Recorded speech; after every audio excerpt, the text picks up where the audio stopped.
Have you ever wondered how the politicians we trust to run our countries can betray us on such a massive scale? What if the very crisis that caused so much hardship for millions of people was nothing more than a lie?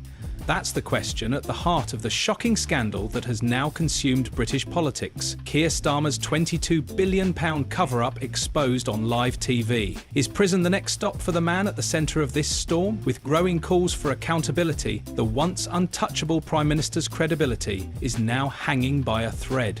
What started as a fiscal crisis has spiralled into a national nightmare, and the question on everyone's lips is whether Starmer will face the consequences of his actions.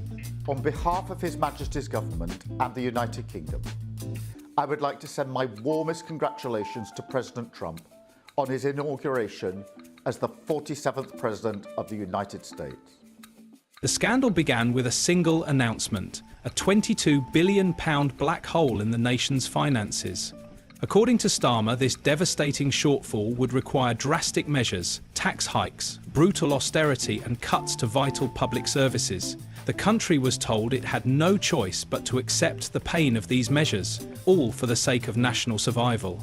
But as the dust settles, the truth has begun to unravel, and it's far darker than anyone could have imagined. The £22 billion deficit wasn't a real figure. It was a fabrication, a tool used to justify harsh economic decisions that have wreaked havoc on millions of people.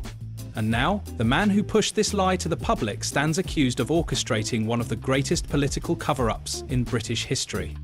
It all started innocuously enough. Keir Starmer stood before the cameras, delivering a message of grave concern. The government had uncovered a £22 billion hole in the nation's finances, and this required immediate action. The public was told that this was the reality, the economy was in peril, and hard decisions had to be made. Painful, unavoidable measures were on the horizon. The announcement sent shockwaves through the nation, and the media quickly picked up on it, blasting the figure on every front page and news broadcast. But something didn't sit right. Economists and analysts combed through the government's financial reports, trying to find evidence of this £22 billion crisis. But it wasn't there. The number wasn't listed in the reports, not in the official documents, nor in the figures that had been presented to Parliament. Instead, the closest figure that could be found was £9.5 billion, less than half of the £22 billion that Starmer had so confidently announced. Even that £9.5 billion was a projection, not a confirmed figure. It was an estimate, not a solid fact. So why did Starmer and his team insist on using the inflated £22 billion figure? I will be taking a different approach to the last opposition by being a constructive opposition. And so I would like to start by congratulating President-elect Trump on his impressive victory this morning. The Prime Minister and the Foreign Secretary met him in September. Did the Foreign Secretary take that opportunity to apologise for making derogatory and scatological references, including, and I quote, "Trump is not only a woman-hating, neo-Nazi sympathising sociopath, he is also a profound threat to the international order." And if he did not apologise, will the Prime Minister do so now on his... This question hung in the air, unanswered. Behind closed doors, whispers began to circulate. Some claimed it was an honest mistake, a miscommunication. Others suggested it was a deliberate strategy, an intentional move to generate fear and justify sweeping economic changes. Either way, the public had been misled, and as the truth slowly began to surface, the political consequences of this deception became clear. As the public started to question the £22 billion figure, Starmer's government refused to provide any clear answers. Instead of transparency, they offered silence. The Labour leadership clung to the narrative even as evidence mounted that the £22 billion sterling 0p deficit was nothing more than a lie. Ministers who had once parroted the figure suddenly began to avoid the media, while others downplayed its significance. Starmer, once confident and in control, now appeared agitated, defensive and evasive. The opposition, smelling blood in the water, quickly pounced. Questions in Parliament grew louder and public outrage began to swell. But instead of owning up to the mistake, Starmer's team went into damage control mode. They refused to explain how the £22 billion figure had been generated or why it was used to justify harsh austerity measures. As the pressure mounted, it became clear that this wasn't just a mistake. It was part of a much larger political strategy. And at the centre of this strategy was Keir Starmer. The Prime Minister who had turned a fabricated fiscal crisis into a tool for enacting policies that hurt the very people he promised to protect. The relationship between our two nations has been one of collaboration, cooperation and enduring partnership. Well, that's quite the turnaround from this. Of course, I wouldn't want Donald Trump round for dinner, but don't underestimate the danger to the world if Trump is re-elected this time around. I'm anti-Trump. Joining me now is GB News host Darren Grimes. Darren, good to see you. Thank you for joining me.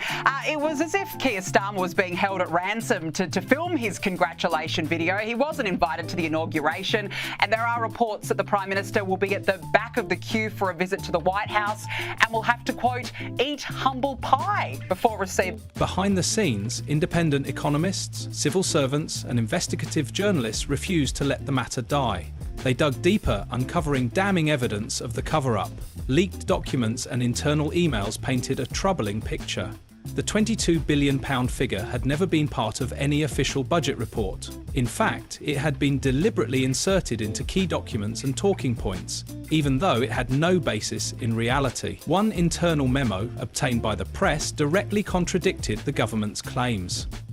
It revealed that the budgetary gap was no more than £10 billion, a figure that was subject to significant revision.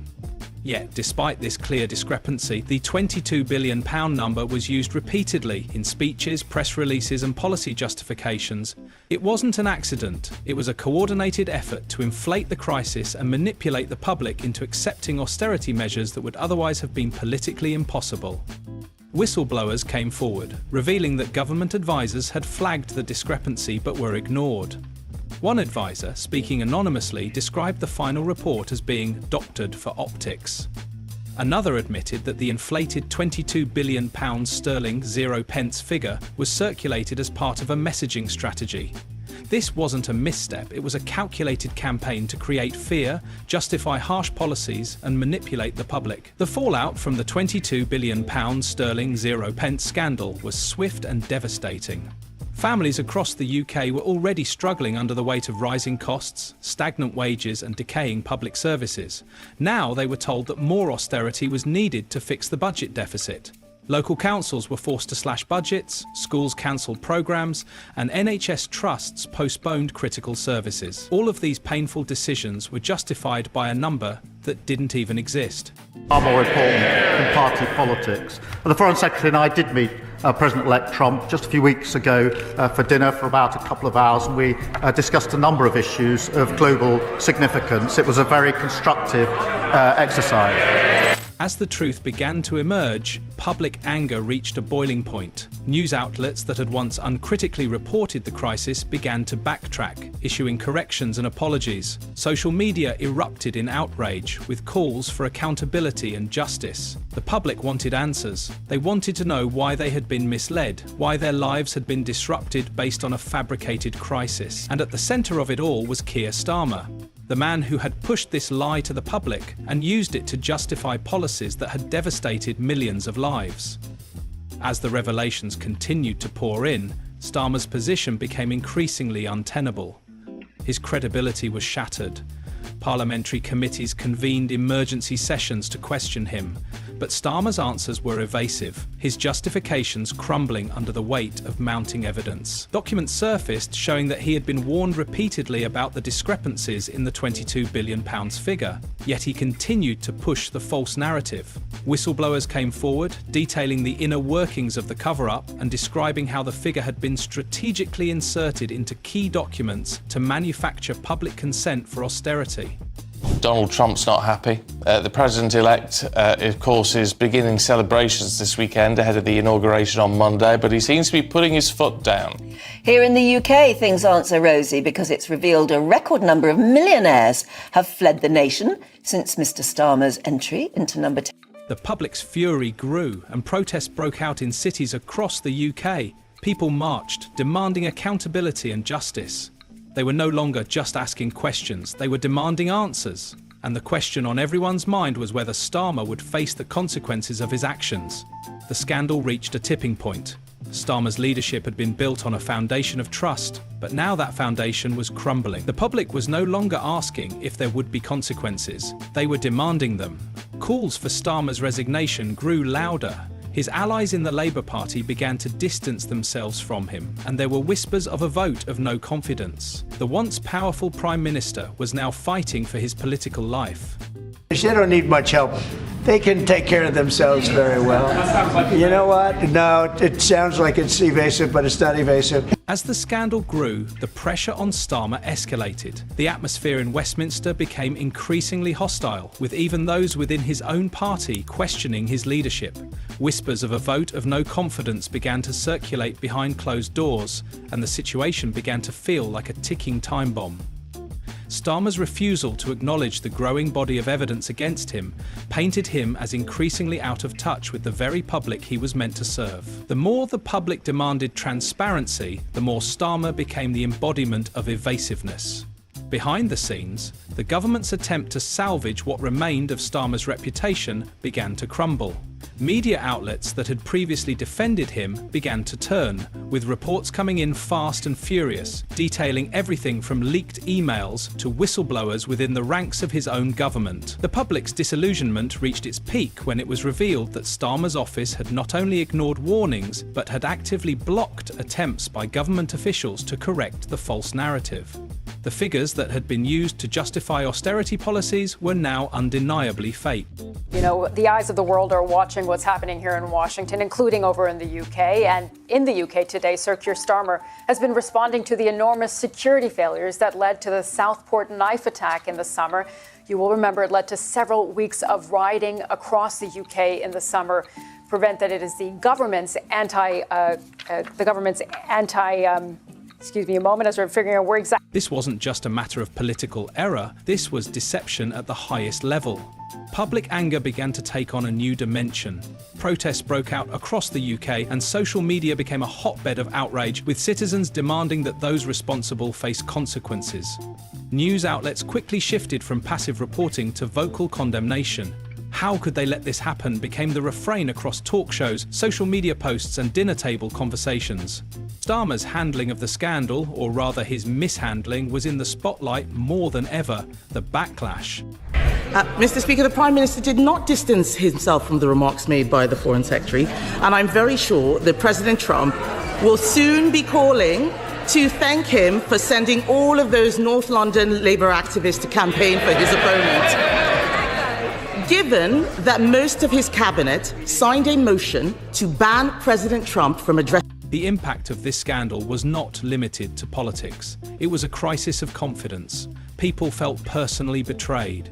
The sacrifices they had made, the public services they had lost, the cuts to healthcare and education, all of it now seemed pointless.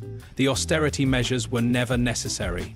The government had used a fictional crisis to justify devastating decisions. Ordinary people were left to pick up the pieces, with some even questioning whether they had been lied to about other government policies as well. Starmer's credibility was irreparably damaged, and he found himself increasingly isolated.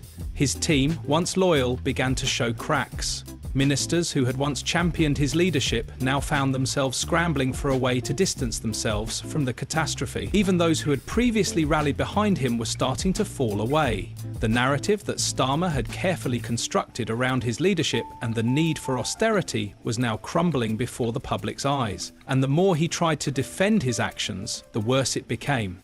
Will the Prime Minister show that he and his government can be more than student politicians by asking the Speaker to extend?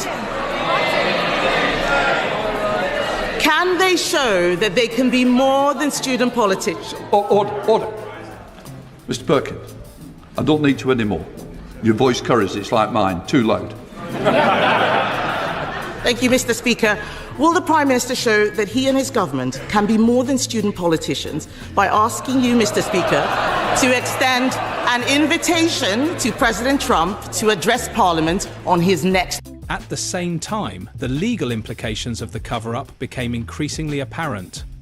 Was this simply an act of gross incompetence, or was it something more sinister? The evidence suggested that Starmer had not only misled the public, but had also manipulated economic data to push through policies that caused immense harm. Was this criminal? Was Starmer facing potential jail time for his role in the scandal? As the scandal continued to unfold, one thing became clear. Starmer's political career was in tatters. The £22 billion lie had destroyed his credibility, and the public was demanding answers. Whether or not Starmer would face legal consequences for his actions remained to be seen, but the damage had already been done. His legacy had been irreparably stained by this scandal, and the fallout would be felt for years to come. Well, UK Prime Minister Keir Starmer has congratulated Donald Trump on his inauguration in a video message which lacked one thing. The £22 billion cover-up was no longer just a political scandal. It was a betrayal of the British people. Millions had suffered as a result of policies justified by a lie. And now, the man at the centre of it all was facing the wrath of a nation that had been deceived. Was this the end for Keir Starmer? Time would tell. But one thing was certain, the truth had finally come to light and there was no turning back. If you want to stay informed about the latest developments in this scandal and others like it, make sure to subscribe to the channel. Hit the like button if you want to see justice served and leave a comment below with your thoughts on this shocking cover-up. Don't forget to share this video with your friends to spread the word.